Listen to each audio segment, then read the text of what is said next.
My name is Gyang Zi. I'm a legal practitioner based in Plateau State, but practice in the whole of Nigeria by the grace of God. I've been practicing for about 18 years now. I am married to a wife who is a magistrate with 5 kids, and I am the senatorial candidate of the Labour Party by the grace of God in the re-run election under the platform of the Labour Party. I think in summary, that's what I can say, as what I can put in as an introduction. Thank you very much for introducing yourself. We understand that Nigeria's general election, senatorial election, was conducted on February 25, 2023.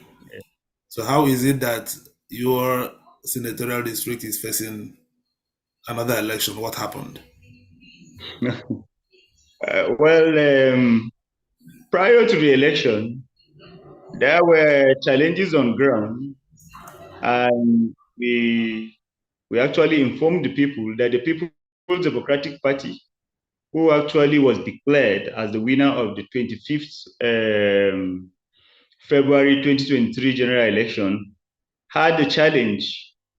There were a lot of court judgments and orders against them to ensure that they put their house in order by reconducting a Congress that was nullified. However, they failed to comply with the judgment and the orders of the court. And it is because of that failure to comply with the judgment and orders of the court that their election was nullified. However, by the provisions of the law, specifically Section 136 sub 2 of the Electoral Act, in a situation where the person with the majority vote or a person who is declared as a winner of an election is disqualified, the law is that the person who comes second should be declared the winner of that election. And that was done in all other positions.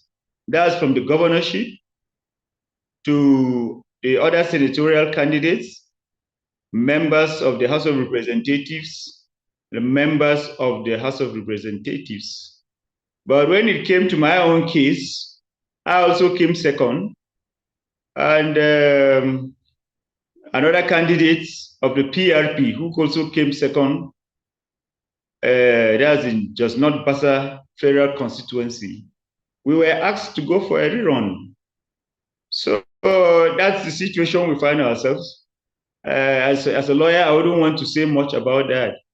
So based on the question you asked, we are actually going for a rerun because the 25th February 2023 election was nullified.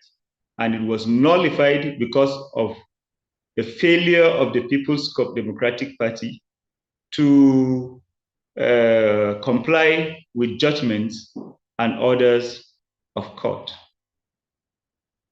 Your answer suggests that what should be happening is not a rerun, but Yes. that the person who came second should have simply been allowed. Exactly. So is that a decision by INEC? Okay, I will assume it is INEC that made that decision. No, that's the Court of Appeal. Okay, so the court has decided, and that is the position. The court that took that decision, and of course, we don't have any other option. We even attempted to review the said decision, but the court declined jurisdiction. They said they do not have the jurisdiction to entertain the matter anymore. Although I still feel strongly that they had the jurisdiction because it's a post-judgment application that we put in. but the court declined jurisdiction and asked us to go for a rerun. But we are ready for the rerun by the grace of God. Okay, I'll ask one more question and then allow Mr. Chigozie to come in. Okay. So why do you choose Labour Party as the political platform to contest this election? Thank you. Of course, because of the ideology. Well, if you recall, in 2022, prior to the primaries, His Excellency Dr. Peter Obi, believing that he is coming to serve Nigeria, and if he's coming to serve Nigeria, he was not ready to go into primaries whereby he will be paying $30,000 to a delegate. And in the primaries, they had over or close to 2,000 delegates to participate. So he felt if we're actually coming to serve Nigeria, why should we spend such amount of money? He was also dissatisfied with the status of Nigeria. Was it the insecurity? Is it the economic retrogression and the rest? And therefore he pulled out. Now, Gyang Zi believed in his own ideology. That's the ideology of His Excellency Dr. Peter Obi. From his own manifesto, I felt at home. I believe that him being the president, he also needs like-minded people like him that can assist him in ensuring that at least Nigeria is stable. So that actually motivated me to pick my own ticket from the Labour Party. The manifesto of His Excellency Dr. Peter Obi, whom ordinarily I will be working with if I get to the National Assembly. So, and that actually became the ideology of the party. I don't want to talk about other things that happened. The decision of non-zoning and the failure to comply with the provisions of the Constitution as regards federal character, where you have a person, you know, the nature of Nigeria being a secular state and a cosmopolitan in nature with different ethnic groups as far as we are concerned, including religions. We felt in preparation for the 2023 election, the APC and the PDP did not factor the provision of especially Section 14 of the Constitution of the Federal Republic of Nigeria. And therefore, we felt the best place to go to is the Labour Party. And that actually informed my decision to pick my own ticket from the Labour Party.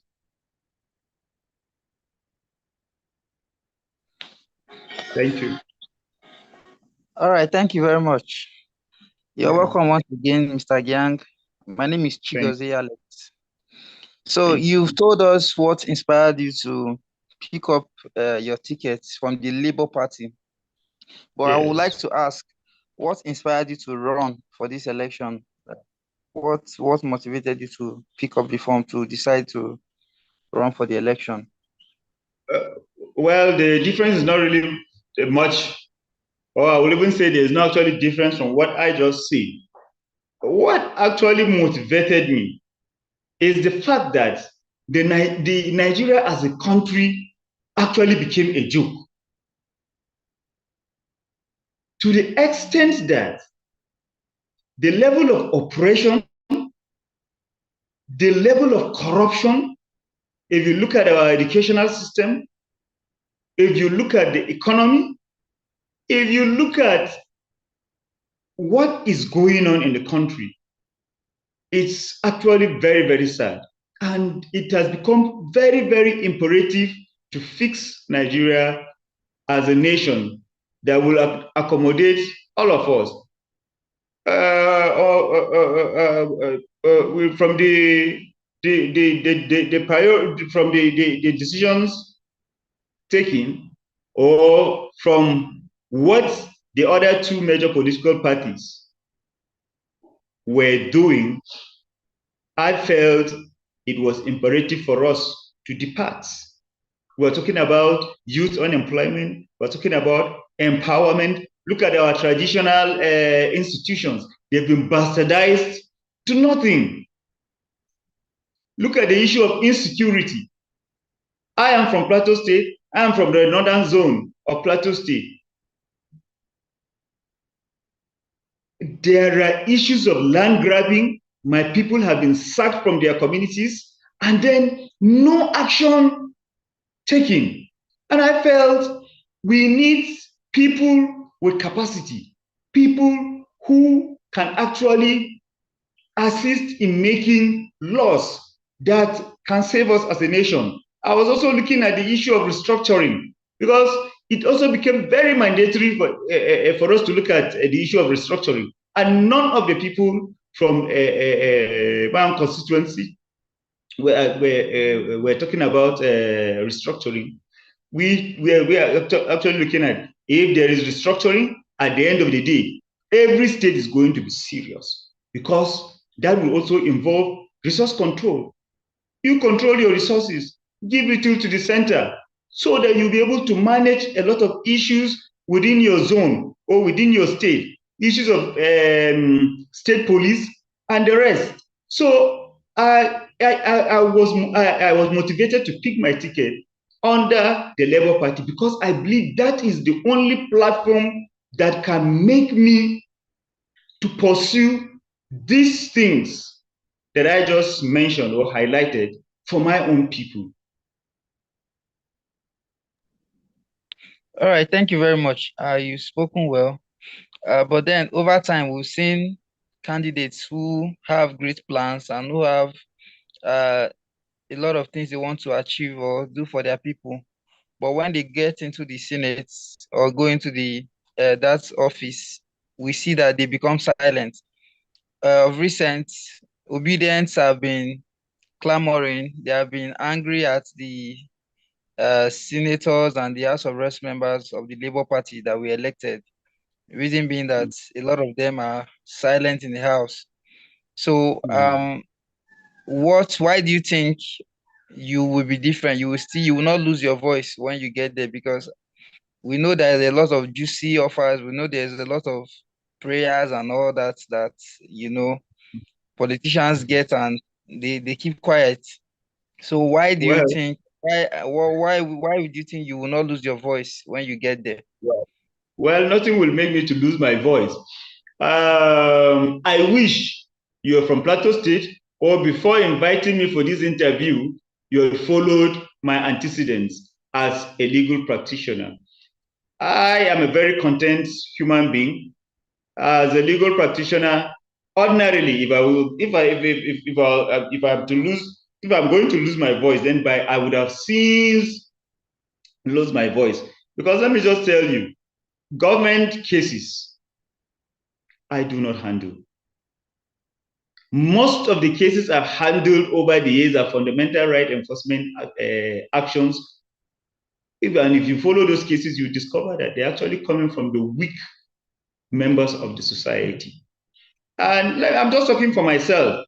For the other members that are in the National Assembly, there's the members of the Labour Party that are in the National Assembly and are not talking. I wouldn't want to say anything, but I can assure you that one person can change a whole system.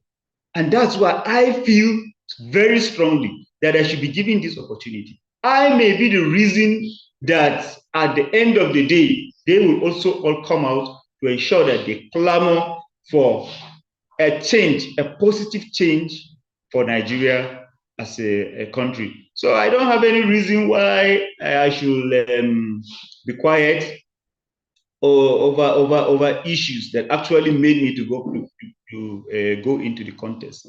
So I'm talking for myself. I am giving this assurance, and for those who have been following my antecedents, those who have been following me, my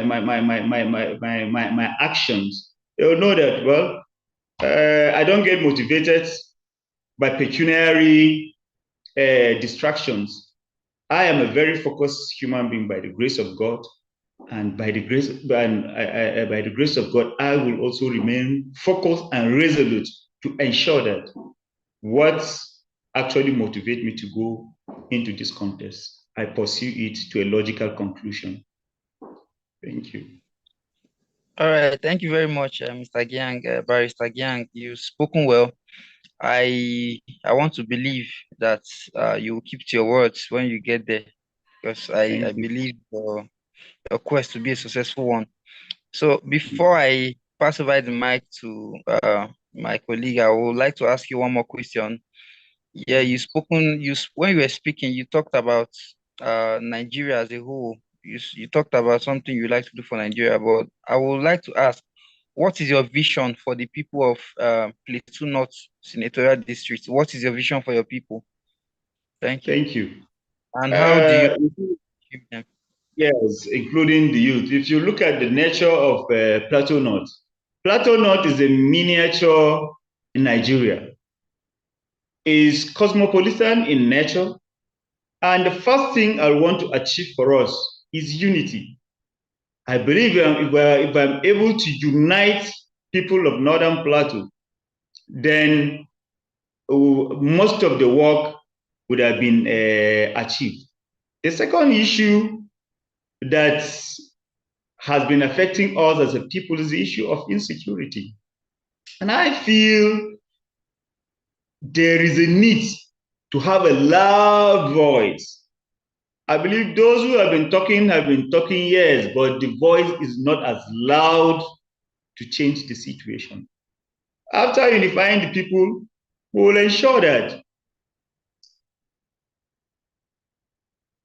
the issue of insecurity is put into check using all the necessary how do I put? That's yes, necessary apparatus to ensure that we achieve this. Just look at what happened from Christmas Eve to 26th December. Two local governments, although Bokos is in central zone, but all the villages that bordered Bokos that are in Barikiladi, which is also part of my constituency, people were killed. We're talking about close to 200 people murdered in less than 20, or let's say in less than 30 hours, for God's sake. And nothing has happened.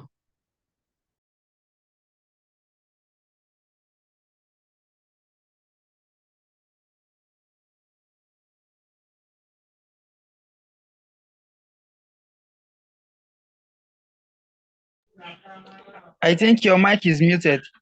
Please check your mic. Kindly unmute your mic, Barrister Gyang.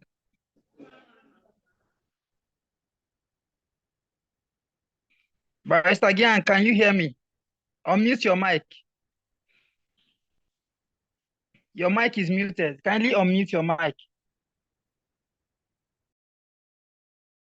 By the lands. And then, for God's sake, in a country that is over 60 years, Nigeria was bettered in 1960. We are in 2023, where by tomorrow we'll be in 2024. Yet, lands are being grabbed through conquest. For God's sake, I think we need people who can actually step up, who have the understanding to push for these things. As a lawyer, I believe that I have the background to be able to, either through law or other legal processes, ensure that we achieve these things. And it's also easier for me to connect with the international community to ensure that these things happens. And you know, without actually amending this constitution to ensure that issue of restructuring takes place, it is a problem that we will continue to face. We have been talking with the law enforcement agencies. Like for now, I know the law enforcement agencies are everywhere. But of course, this is something that has been occurring in Plateau State from 2001. And it became intense in the northern zone from 2008 till date. This has to stop. One of the issues that's also we're also facing is that, you know, the northern zone is the most populated area in Plateau State. Youth unemployment. And we are working towards ensuring that we have employment for the youth. We will also ensure that we create employment, but first and foremost, train the youth to acquire skills. And then we ensure that we get grants for them. The women too, we also have programs for them. One of the interesting things again in Plateau State, especially the northern zone, is the issue of talents. We have very talented youth. And you see, from what we have put on ground, by the grace of God, to see how we can develop those talents, either in music, movies, and the rest, to ensure that we also, especially even sports, we're also looking at the area of sports. Now, education-wise, I also have a plan for scholarships, especially to those who are indigent.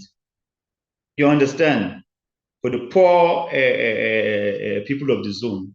At least we ensure that especially those who are doing very well in education, we are working towards ensuring they have a level of scholarship. For farmers too, we want to see how we can enhance their farm production. Well, you know, all these things can also be achieved easily if there is proper security. And that's why I'm still voicing out. One of the things I'm going to push by the grace of God, one is to ensure that even if there's not going to be full and complete restructuring, but the issue of state police is looked into, because that is very, very important. It's only the people that understand their communities. And when a new or a strange person comes into the community, they need that network to ensure that they are able to differentiate between somebody that lives within that same community and somebody who is coming in newly. And, you know, so these are some of the things I actually have. Like I mentioned something about our traditional rulers, how the roles of the traditional rulers or the traditional institution has been bastardized terribly. There's something, by the grace of God, that we are also working to ensure that we work toward the amendment of the Constitution to ensure that a place is carved out for the traditional rulers to, to take care of their welfare, their appointments, their removal, and all sorts of things, so that where their responsibility to guide and advise will not continue to be trampled upon by the executives the way it has been trampled upon. When a traditional ruler comes out and advise the government honestly, giving solutions. If the government or the governor or the local government chairman is not satisfied with such advice, next you hear query, next you hear suspension, next you hear deposition. You understand? So these are also areas. One of the peculiar things, if you look at Plateau State now, we have a lot of issues of IDPs. They are littered everywhere. And one of the things I also hope to achieve by the grace of God is to ensure that we also return the IDPs to their ancestral lands. I hope that by the grace of God and with proper lobbying and push I should be able to achieve these things for my people. Thank you. There are so many, but I think these are just few that I can just tell you, and I'm hoping to achieve. Well, thank you very much, Barrister. Thank you for that elaborate summary of your vision. There's something that has been like the norm. My name is Ran Pam Jr. The norm has always been like most of our people who go up to represent us in the National Assembly somehow become incommunicado, unreachable. Yeah. What strategies do you have to stay connected with and represent the diverse interest of the people of Plateau Senatorial North? Thank you. I'm very grateful. Well, it's something that comes with a lot of responsibilities, but already in my team, these are some of the things we have been discussing. I ensure that no matter what, my phones are open. When new calls comes in and it's impossible for me to pick, sometimes I give it to the aides and say, please speak. If it's something that requires urgency, immediately after my meeting, I meet with them. If you've been following my activities, the doors are wide open. I've been meeting with the youth, I've been meeting with the elderly, I've been meeting with the women and the rest. The doors are there so that even if you are not meeting me through, you are not reaching me through the phone, at least you can access me. We're going to create offices across the 6 local governments to ensure that issues are addressed promptly. So these are some of the few programs that we actually have on ground to ensure that we give prompt responses to issues that are affecting us as a people of the northern zone. The issue of accessibility, I am open. The elders called me. There is no time the elders will call me that for whatsoever reason I wouldn't attend. Individuals. And for those that are not able to reach me through phones, once they come to the house and I know that somebody is at the gate, I give the opportunity to the person. We listen to everybody, and I pray that by the grace of God, given this opportunity, we are going to sustain it. And I believe it has even been working for us. Thank you. Okay. Thank you. Good evening, Barrister Gyang. Yes. My name is Ernest Njoku. Okay. And I have a few questions to ask, especially based on experience. I lived in the Plateau for 7 years before recently returning back to Abuja. And I'm speaking based on experience. By experience, I even mean I have video evidence of what I'm about to say right now, because I conducted a documentary research especially in Mangu at the IDP camp. Now, this is my question, sir. Yes. Do we know those people who are perpetrating this evil in the Plateau? By these people, I mean the so-called described bandits. Do we know who they are? I ask this question because I just want to I want it to be straightforward. During my because we've had like series of documentary on the killings in the Plateau, that is and that of Southern Kaduna. It is evident that from when the research conducted, that the people of Plateau actually live with these people, the Fulanis. They have been together for a long time. But unfortunately for them, these people who they claim to live together with, they actually eat together with. Mr. Ernest, are you answering the question you're asking our guest? So you allow him to answer his question. Okay, sir. Let's start with the question, sir. Do we know these people? Well, Mr. Njoku, I want to tell you something. A criminal is a criminal. But I was kidnapped, right? On the 5th July 2021, I was kidnapped. All the people that kidnapped me were young men, and all of them were Fulanis. From what is going on in Plateau State, so far, the arrests that have been made is the Fulanis. Now, I'm not saying all Fulanis are bad. I'm not saying that. But I'm saying something must be wrong if they are the people that are at the center of all these attacks. When it comes to arrest, those they arrest with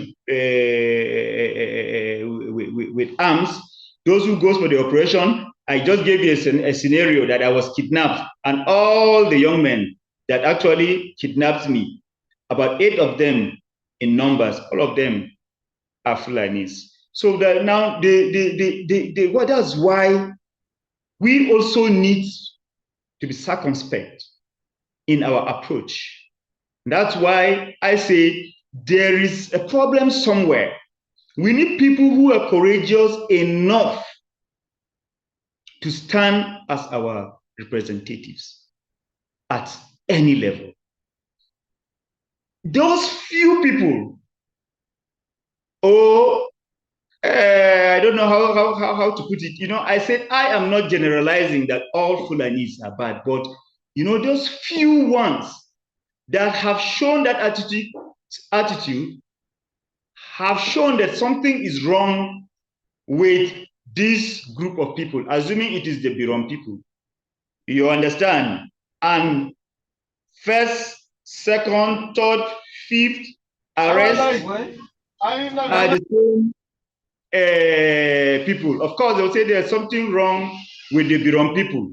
And that's why the Fulanis that are in leadership position are supposed to take steps to address these issues. For instance, like the National Security Advisor, thank God he's a Fulani person. We have so many of them that are in offices, high offices. They are supposed to protect themselves. They are supposed to protect their people.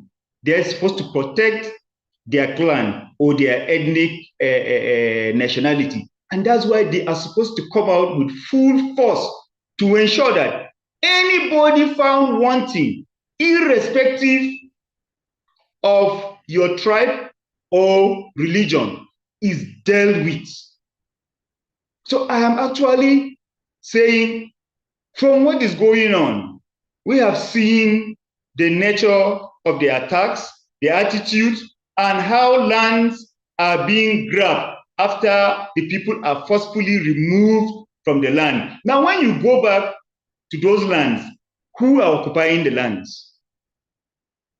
Do you understand? That's the question. But as I'm saying,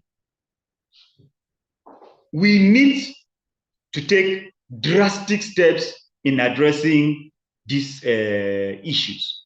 I still have some of them that are very close to me as friends, as clients, and the rest.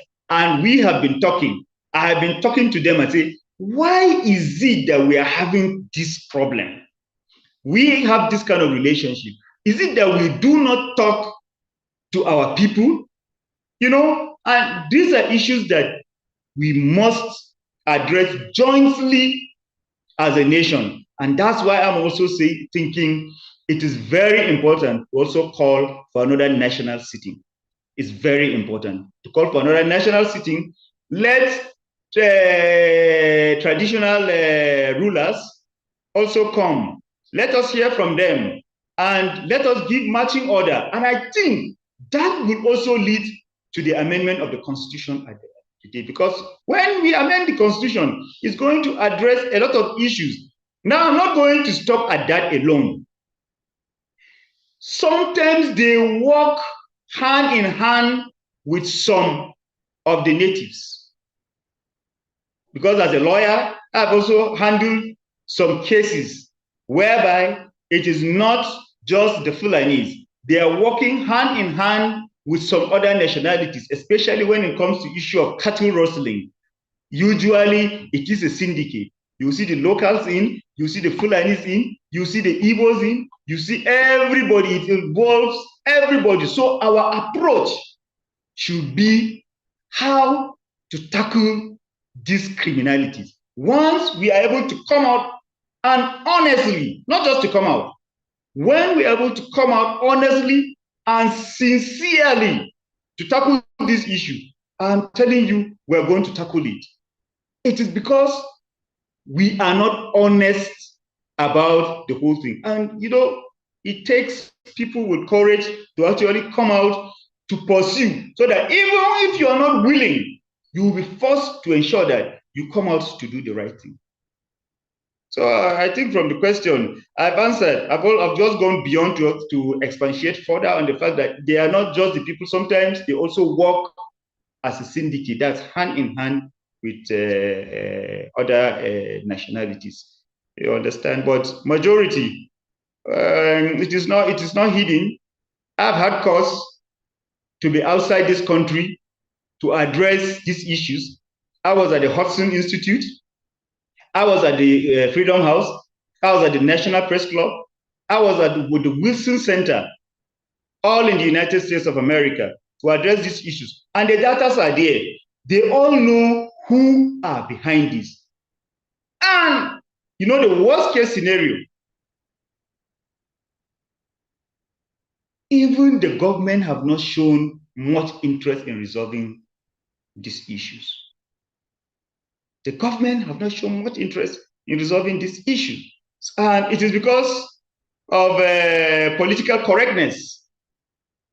This is a problem, but because you don't want it to affect you negatively, you feel, no, let it, you treat it with a kid glove or with kid gloves, because you want to retain your position. You don't want anybody to say, no, why are you saying this, or why are you doing this, or why are you pushing for this? You understand? It's very, very sad. We cannot continue this way as a nation. We can't continue this way as a nation. And that is why there should be another call for a national conference. And this time around, it should be taken with all seriousness. If we want to remain together as one nation, then these are the indices for us to remain as a nation.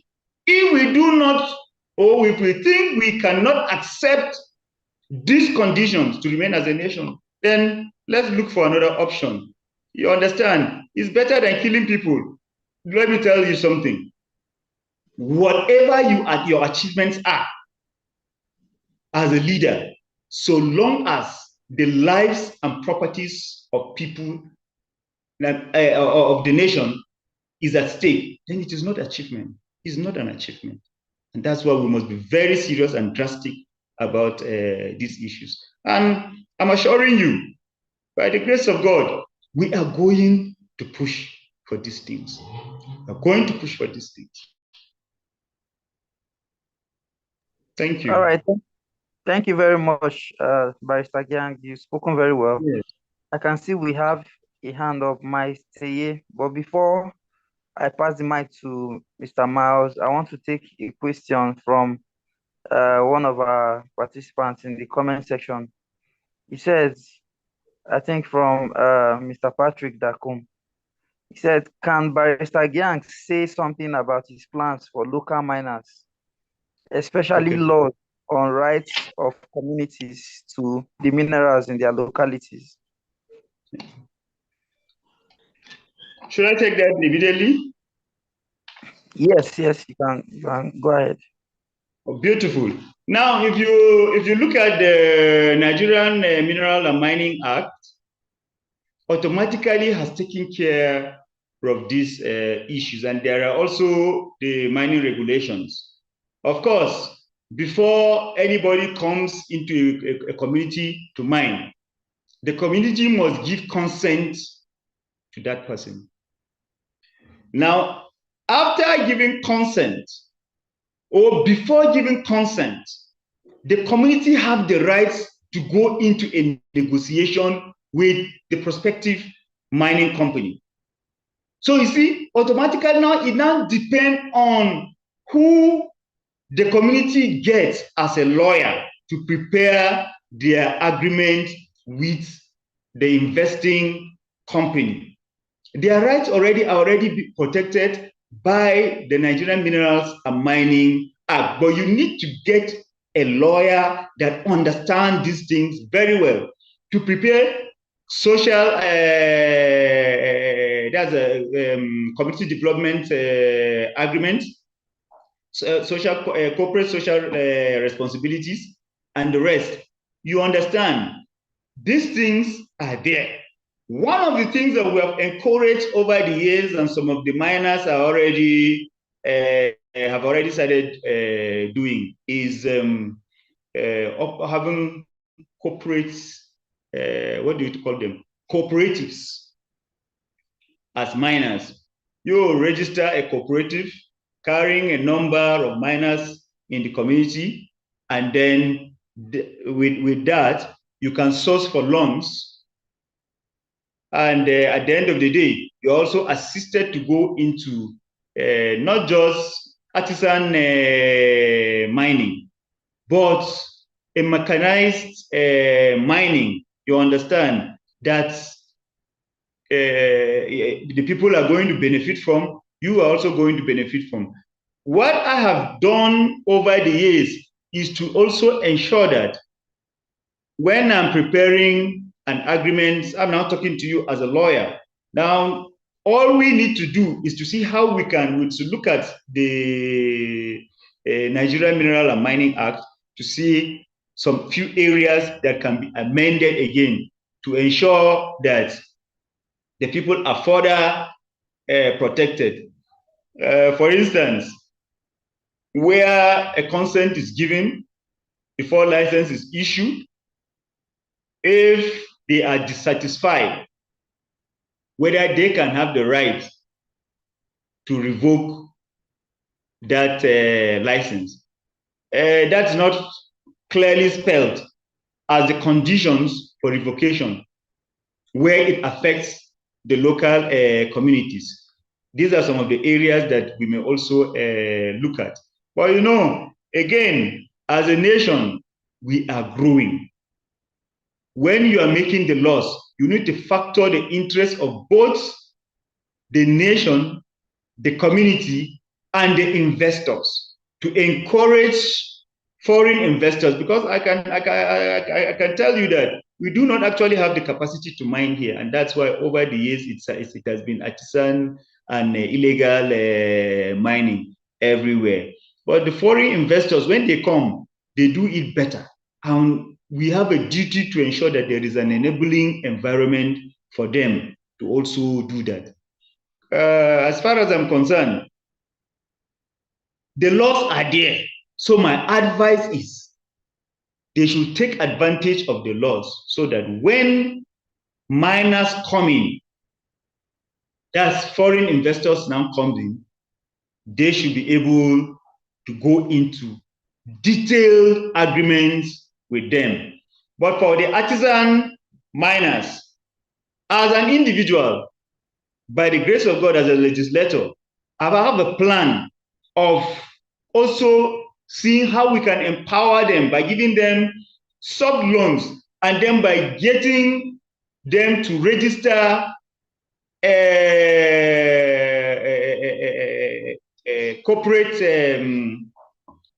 cooperative societies, so that as a group, we can assist them to acquire mining equipment, that's more sophisticated mining equipment, to go into the mining instead of going into the dangerous ones that sometimes leads to death.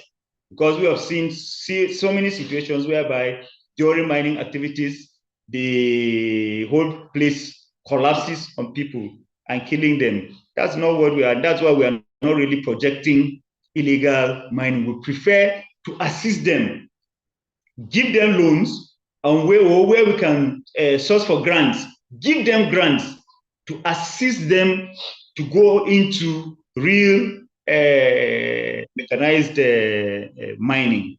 So I think basically these are some of the plans that we have. But of course, as one of the things that I say I intend to achieve, whatever I am to do to a particular community, be it the youth, women, farmers, miners, business people, if we are to open, generally we say there must be a common understanding. You sit with them as a group, let them table the issues and let us agree collectively as what do they think is a priority to them. Not leaving the fact that we will also bring experts to guide in every aspect of whatever we are going to do, whatever we're going to do to the people. Thank you.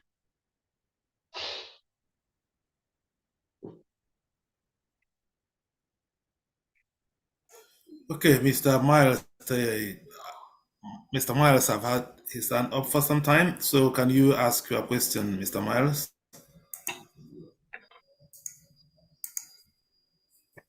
Okay. Good evening, everyone. Thank you. My question to Barrister Gyang Zi. If you look at the Northern Plateau, which is your senatorial district, 80% of the industries in Plateau State are lying on that district. To mention few, we have the NASCO Foods, the Naraguta Leather Works, the Mercury Smelting Company, the Grand Series Limited, of course, the Kura Falls generating plant electricity generating company. What do you intend to do if you emerge as a senator of that district to better the lives of young people who have been thrown out of jobs? Because out of these companies I've mentioned, about it's just about one or two that are in section. They are operating skeletally, like the NESCO National Electricity Generating Company. We had last time where engineers were killed at the point of duty. How do you intend to relate with these industries to see how they can be revamped back to get youth to be gainfully employed? Again, what would be your relationship with the Federal Character Commission? We all know how it is difficult to secure employment or to procure employment this time, because we all know you have to pay monies, based on the agency or the ministry you intend to work goes with how much you need to pay before you are given an employment letter to go and document where you want to work. So what will be your relationship, or how do you intend to have this well taken care of, looking at the number of youth in Plateau State that are moving around the streets without anything in their hands to do? On the security aspect, you have actually tapped on some part of it, because if you go to those miners, the local miners, you discover that there are all these youth, a lot of graduates that are doing the local mining. Some end up being killed at the mining site by the Fulani. We have had several cases of youth killed at the mining site and all that. So we would like to know what you intend to do differently, like someone said, not like other senators or other legislators who will, after being elected into office, it becomes difficult to reach them out. What would you like to do differently? Thank you. Well, thank you, Mr. Miles, brother. Well, you see, like the issues of the industries that have collapsed or are almost collapsing. The truth of it is that I have to lobby, and that's why I have no option than to sustain and maintain a good relationship with the governors of the state. Anybody who is the governor, I have a duty to maintain this relationship, because these are really capital intensive issues, do you understand? And I don't think as a constituency project or constituency project can take care of these things, but it's to ensure that I push to also educate the executives on the need to also give incentives. Assuming somebody wants to acquire any of these companies, or somebody is interested in making sure he puts life into this company, what do we do? For instance, issues of tax. We should be able to discuss it with the executives to ensure that there are tax incentives that will encourage the investors to continue with the business. Because there are times that, and then you see our policies. Well, we'll to ensure that we also have policies that are business friendly. For instance, if a bank is to grant a loan, if certain documents are needed by the government to execute, why not? The government can also go into what? Agreement. It can also be a joint venture. There should be a very joint venture agreement. We'll encourage joint venture agreements with government and private investors to ensure that we revamp some of these places. Now it's for us to also look at the laws. And by the grace of God, I can assure you, we will look at the laws, liaise with legislators at all levels, from the state level, that's the members of the House of Assembly, and the members of the House of Representatives, to see how we can bring out good and best legislations that will be business friendly, so that some of these places, just as you said, we know places like Back Farms. Back Farms had about 20,000 staff before it collapsed. Is it the NASCO? NASCO is still there, but of course, it has depreciated terribly. And what are the things that we can do?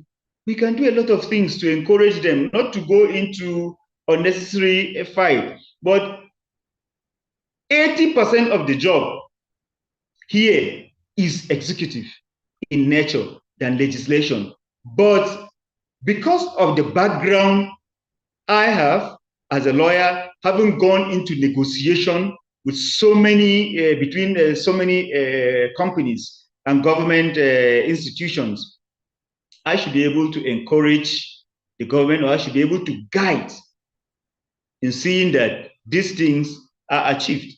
Now, on the issue of federal or state appointments for our youths, I have a plan, but I think this is not the best platform to see those plans.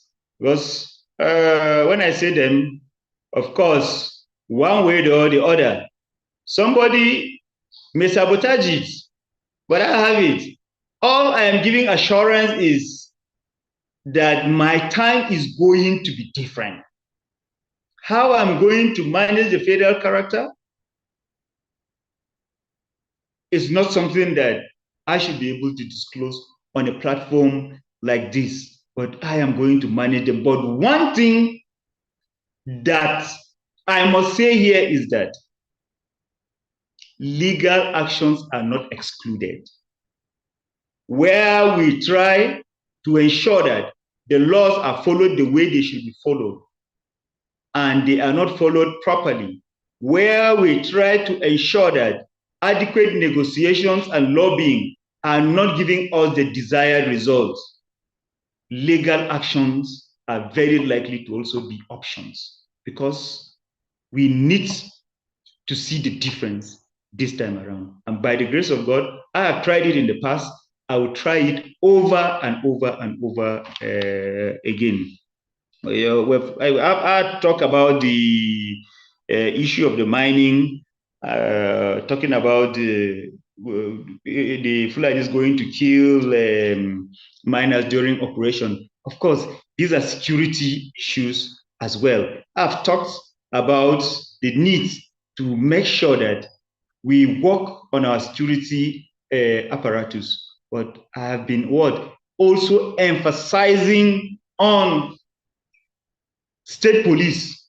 But before the state police, we will also encourage the other non-conventional security outfits, like the hunters, like the vigilantes, and the rest, who also ensure that we encourage them for the purpose of protecting our communities, pending when issues of state police will come to be. I think these are some of the areas that, by the grace of God, I'll ensure that we pursue them. So, thank you. Thank you very much, Barrister Gyang Zi. Once again, my name is Rang Pam Jr. I really appreciate your contributions. Now, if by God's grace you happen to be elected, you're going into the Senate, and there will be 109 senators there.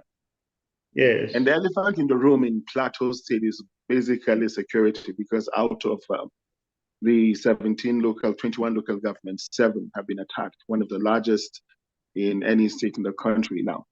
How do you intend to push issues like state policing within the National Assembly, owing to the fact that you're going to have several other senators from different political parties? Would that not be bipartisan? How do you intend to go about it? Well, as far as I'm concerned, as a legislator, once you are at the National Assembly, you are working for Nigeria, not for your political party. And so that's not going to be by partisan. Let me just tell you something. I'm not yet there, but I have so many of them already as friends to me. And by the grace of God, among the things I am discussing with you right now, I have started discussing with them. And it's simple. It's just for us to have this understanding that we are all affected by these negativities. And if we all agree that we are all affected by these negativities, and we also agree that Nigeria is the only nation we have, we also agree that Nigeria must work, I bet you it will not take so much effort to have them agree with me to achieve these things, especially the issue of security. Everybody is going through the same process. Because we're not talking about Plateau State alone. Look at Zamfara, look at Katsina, look at Niger. Is it Benue? Is it Tarawa? Is it Kaduna? Tell me, in the whole of North, which state has not been affected? Because even Sokoto, it has touched Sokoto. So there is no way these people will not understand, except if they are not interested in Nigeria as a nation. If you go to the south, to the southern part of the country, look at Southwest. What led to the emergence of Amotekun? Go to the southeast. They have their own southeastern mini security outfit. Is it the South-South? So as a nation, we know that one of the major issues we have is the issue of insecurity. So now it depends on how you approach them. It depends on how you approach them, and I am trained in that area. So it's easier for me. I have sat as a mediator. I have sat as an arbitrator to handle issues. I have sat as a conciliator to handle issues. So these are all issues that I'm already well trained about them. So approaching them as I'm talking to you here, I have already taken certain steps, talking with some of the legislators before going there by the grace of God to join them. And let me tell you, not only from the southern parts of the country, but majority of the legislators, the senators from the northern part of this country are very ready and willing to ensure that these security issues are resolved. So it's not going to be bipartisan, sir.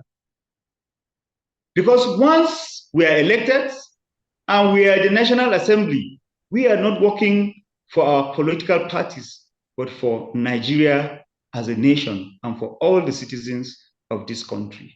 Thank you. Thank you very much. We're almost coming to the end of our interview. We'll allow some of our audience to ask questions if they want. But just before that one comes up, let me play the devil's advocate here. Recently, the price of fuel went up. The condition of living of the people went sour. At the same time, the Senate was projecting billions for cars. Let me put you on the spotlight. What's your take on that? Well, I was also not happy with that propositions or that position that was taken by the legislators, actually pushing for so much amount of money. I see that's actually extravagance. I think if they were actually going for such expenditure, then there was no need for removing the fuel subsidy. The people are actually in pains. So well, I'm living with them, with so many people here. Some cannot afford 500 naira. So the fuel increase has affected everything. And they are what? Agrarians. They are all farmers. Imagine, as a farmer, if you're into irrigation farming, you need to pump water to ensure that you watered the land.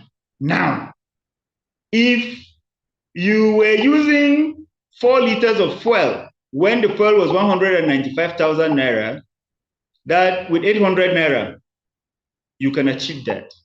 Now, in some of the fuel stations, fuel is already 700 naira per liter. So what will that do to a poor farmer? So well, I want us to actually look at this aspect of it. And that's why I actually disagree with the outright removal of the fuel subsidy, because certain things would have been done to ensure that there is a preparation to cushion the effects of the removal of the fuel subsidy. And then the question is, even with the removal of the fuel subsidy, the federal government is still borrowing huge amounts of money. So I'm confused. I'm actually confused. I thought by virtue of the removal of the fuel subsidy, we should be able to have sufficient to run this nation and then to ensure that there is proper management of the resources. But it's sad. It's sad. From what I have been seeing and the kind of lavish life that people in government have been living, I am not actually happy with that situation. But of course, and that's why I say we need people that have a standing, people with integrity to go into that place. And do you know why when they go, most of them become quiet? Because most of us, when it comes to voting, we put the people under extreme pressure. We make them to go and source for funding from different kind of places. And at the end of the day, somebody may go into an office with hundreds of millions as debts on his head. And you see, at the end of the day, such a person is already carrying a burden into the whichever office he finds himself. And that's why I have been saying that my own ideology is similar to that of Peter Obi. I cannot go beyond what I have to make people vote me. I will use what is available to ensure that when I am there, I cannot also compromise standards. So basically, well, there are a lot of things that I cannot discuss here on this platform, but I cannot, in short, it is just something else. And that's why we also need to ensure that we educate the citizens on issues of sending people to represent them or sending people into political offices. Don't put them under too much pressure. When you put them under too much or extreme pressure, they go into those offices with those pressures. And when they go into these offices with those pressures, it is easier for them to compromise. I give God the glory that in this whole contest to where we are today, I am not under any extreme pressure, because I cannot give you what will make me to compromise my position when I am leading or when I am representing. So thank you very much. I completely with spending such humongous amount of money buying cars. Thank you. Thank you very much. We will now pick a few questions. If you have a question for our guests, it's time to do that. Please make your questions discreet and related to the topic. We're looking at the mission and vision of Barrister Gyang Zi, the Labour Party candidate for Plateau North Senatorial Zone in the coming rerun elections. So I can see two hands, and Dr. Abel Sali Manari, please pardon me if I didn't pronounce your name well, but the mic is yours. You have 2 minutes to ask your questions. Dr. Abel, please, you can unmute. All right, thank you very much, and good evening to the guest and the host. I really enjoyed everything that's happened here. My question straight is actually two questions that I have in mind. I'm looking at the capacity of Barrister Gyang Zi as a contestant in this race. Yesterday, I was, blown away seeing you and Peter Obi, and I know that you carry his mandate at heart. Now we're looking at the reform for electoral process entirely, because the coming of Peter Obi exposed a lot of things with regards to the lacunae that are in the electoral system.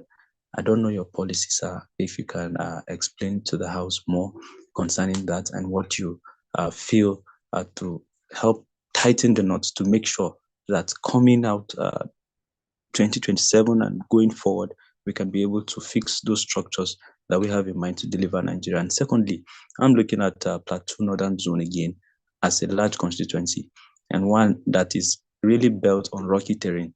I observe how scarce water has been. Can you tell us some things you hope to achieve, maybe within your 4-year tenure, to lobby or maybe pass bills that will bring government aid to our zone so that we can solve this issue once and for all? Thank you very much.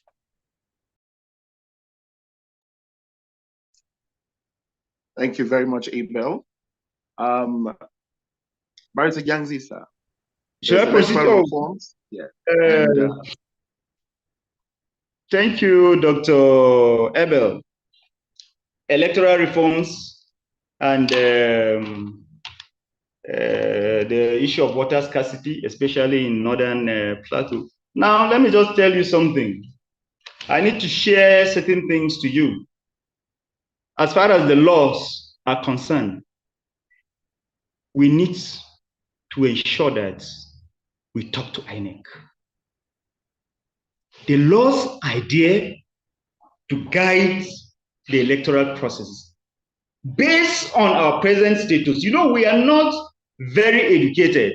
So the level of sophistication too should be such that it will not affect the electorate. So based on our present status, we have laws. But look at what happened at the end of the day. They said, well, there should be electronic transmission of results, right? But at the end of the day, in connivance with INEC staff, results were not transmitted electronically. In so many places, beavers were not used deliberately with the knowledge of who? The electoral empires, that's staff of INEC. So let's say the INEC itself. Let me give you an example. In my case, close to 100,000 of my vote was not included. For instance, in Just North, we have 14 federal wards, 20 state wards. What was included in my results was part of Narabuta B, which I will just say part of a federal ward. So about 13, I will say 13 federal wards and 19 state wards results were not included in my own result, and it was declared. Now, what happened? The laws are there. The results were supposed to be transmitted electronically. So as they were transmitted electronically, even without anybody bringing it to the collation centers, you were supposed to compute my result and give me the adequate figures that are my own figures. But that was not done. But the laws is there. The laws are there, sorry.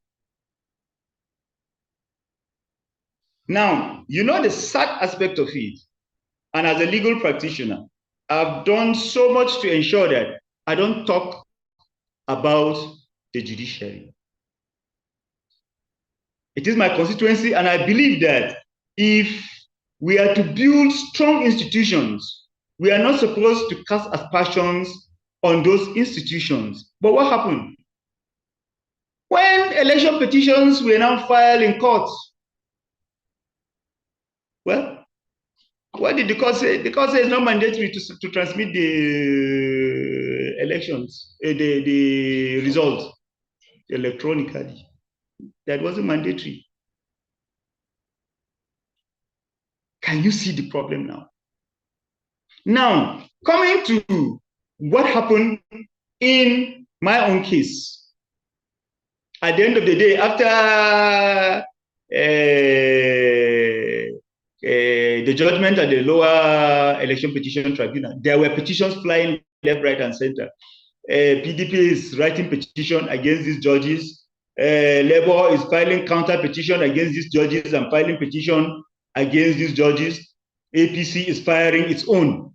Why? Because there was no coherence. There was no consistency in those judgments. At the lower tribunal, one panel said, no, it is not, two panels say it's a pre-election matter. One panel say, no, it's a post-election matter. We went to the Court of Appeal. The same judges delivered judgment. And in those statements, only two were different. Only two were different. And when they were approached to review those two that were different. We believe that they are also human beings.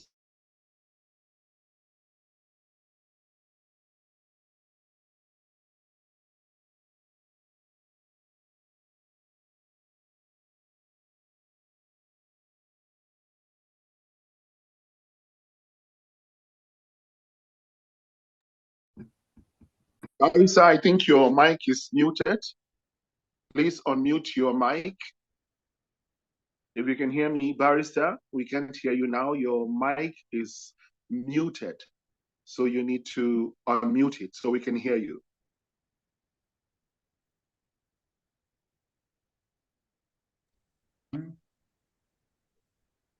Why not review it? And they said no.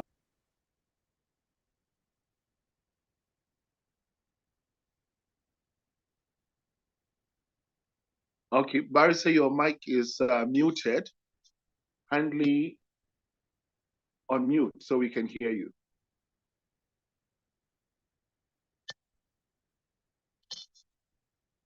Hello, Barrister Gyang Zi, your mic is muted. Let him unmute it. Barrister, if you can hear me, your mic is mute. So unmute your mic, please, so that we can hear you. But aha, better, thank you. The people themselves, can you hear me now? Loud and clear, yes, yes, go on. All right, thank you. So I think we can improve on the laws. Let us insist that yes, there should be electronic transmission and the courts should affirm it. INEC should also ensure that they are neutral. Because these are the problems we are having. They should ensure that they are actually an unbiased umpire.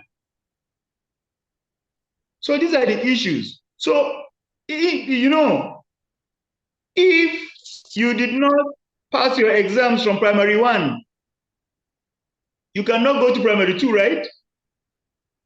And then from primary 2, if you did not pass your exams, you cannot go to primary 3. So I cannot start calling about reforms now when they have failed to even comply with our present status, with what we have done so far in the reforms. So, but major stakeholders, the law enforcement agencies, INEC as an umpire, the judiciary needs to be guided properly. They need to be talked to seriously to ensure that we don't play with the laws of this land. It is after we have passed these ones, we discover that yes, we are satisfied with them, then we move for other reforms. As far as I'm concerned, on the issue of water, I think this is not going to be a difficult problem, except if we are talking about dams. And if we are talking about dams, that one we have to lobby with the federal government, which by the grace of God, I will do. But we have sufficient dams even in the northern zone. Is to see how we can put them into proper use. But that's a long-term plan. By the grace of God, the usual motorized boreholes, we are going to have them pending when the long-term plans will work. But again, as I say, we must sit with all the communities before embarking on this project. We'll sit with them. If water is the problem in Just North, it may not be the same with Bariki Ladi, and may not also be the same with Basa. So it's for us to sit down now with the various communities to know what are their real needs. And then we swing into action. I'm giving this assurance that I'm not going to leave any stone unturned until I put a smile on the face of my people. Thank you. Thank you very much, Barrister Gyang Zi, for that. Initially, we had two hands. It's like the other hand had gone down. It was Aiki John Sati. Probably you have touched already on what he wanted to say. But I can't help but notice the presence of one of our audience, someone sitting in our audience, the gubernatorial candidate of the Labour Party in the 2023 elections, in the person of Dr. Patrick Dakum. Within Dr. Patrick Dakum, sir, would you like to say a word or two as we wrap up the program for today?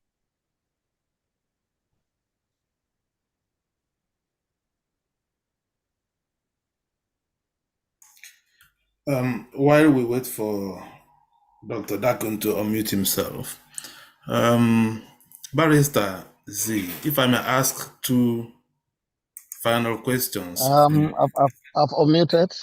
All right, go ahead, sir. Congratulations, Barrister Gyang Zi. I'm very, very, very excited and happy to have been able to join and listen to you. I think it was definitely the right decision to support your candidature. And I'm 100% sure in my mind that Plateau North will never, never regret having you representing them as a senator. So I'll encourage you to keep faith. You have promised to keep doors open. I'm going to be one of the conscience of the people to remind you of everything that you are saying as we work together. So congratulations, and thanks to the organizers also. This for me, I think is a very good platform, and Barrister Gyang Zi, like we all know, is the person that we are confident will do the right thing. And by the way, let me say one thing. I've not seen somebody who is a friend of everybody like Barrister Gyang Zi. I've heard people in PDP talk very positively about him.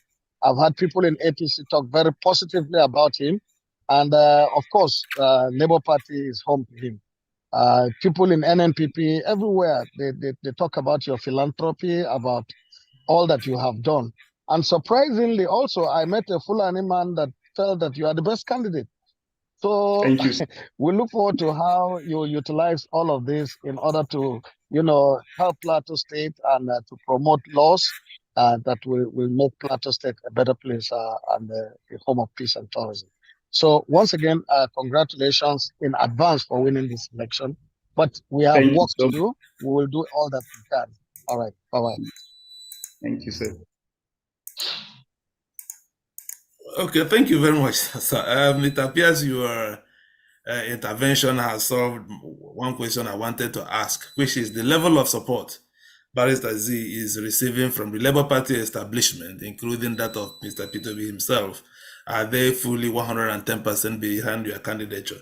And then my second question will have been, you are facing, first of all, a candidate of a party in power at the federal level, and then you are also facing the candidate of a party in power at the state level. So how do you intend, do you have the resources to match these two juggernauts you will be facing at the election, by election? Thank you. I would say my principal has just made a statement. I think going by that statement, I should tell you that I'm not afraid. I'm very, very satisfied with my own position. I know that it is about the masses and not about the money. The masses will come out to do what is right. They will vote the person they know is going to give them the best representation. But again, let me tell you, we are not also poor. So we are ready for the election by the grace of God. Thank you.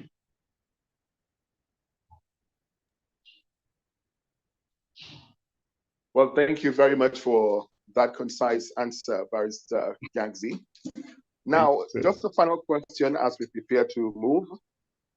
One of the issues we observed during the 2023 elections was that some of the agents of the Labour Party were crying foul that we are not paid or mobilized to go to sites, to the election, to the polling units. What steps are you taking to avert a repeat of that, since it adversely affected the chances of your party in the 2023 general election? Well, what I actually discovered about what happened in the last election was actually a clear case of sabotage.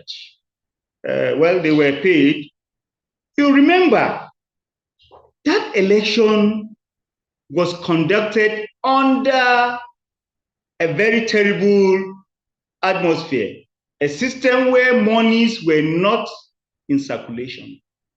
And, you know, it's a system that we were not really used to. There were no monies in circulation during the 2023 general elections. That played a key role. And for us in Labour Party, we were honest people. We never stole money to keep them in places to give to people. We believed that it was a level playing ground for all of us. And therefore, our opponents just took advantage of that system and situation and did what they did. Most of those agents that were complaining actually were not our own agents, were agents that were injected into the Labour Party by mischief, through mischief. So they came in, raised dust, and destroy everything we have worked for. I can assure you that it is different this time around. Because as what is happening this time around, we are not leaving it to everybody as we did the last time. We have put in proper mechanism to ensure that they are all properly screened before they become agents. As an agent of a political party, your interest should be the success of the party and not the pecuniary benefits that you will get at the end of the day. This is what we are working on by the grace of God. That is not to say we are not working to ensure that we are making resources available to pay our agents. We are working towards that, but we are more interested this time around in agents who are ready to make Nigeria work. Not agents who are ready to collect 2,000, 3,000, 5,000 and go home to sleep. Whatever happens to Nigeria is none of their business. No. What is happening this time around, we are using proper stakeholders to handle these issues so that it's going to be a battle for all of us. And at the end of the day, the celebration is going to be for both the agents, the party excos, the support groups, other mobilizers, including the candidates. And that is why, as candidates in political offices, we will now be duty bound to account to the citizens of whatever we are doing, either at the National Assembly or at any other level of governance. So we're working towards that, sir. I can assure you that by the grace of God, we have already paid that backlog. We are not owing any agents again. But this time around, we are going to make sure that we use proper stakeholders, and then we are making arrangements to ensure that all those things are taken care of. Thank you, sir.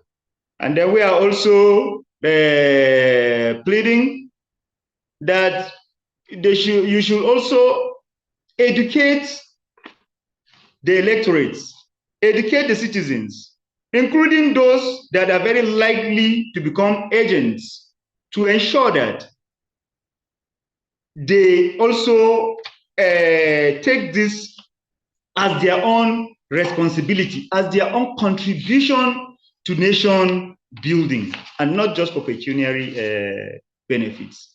Thank you. Thank you very much, Barrister Gyang Zi, for having time to join the program. As I hand over to our UK studios, where Dan Elumba will wrap up, acknowledge the contributions of those who have taken time to drop comments on the chat room. And thank you so much for doing that. It's basically a lot of accolades. Like this is coming from Aiki John Sati. I'm just watching. And we have Eric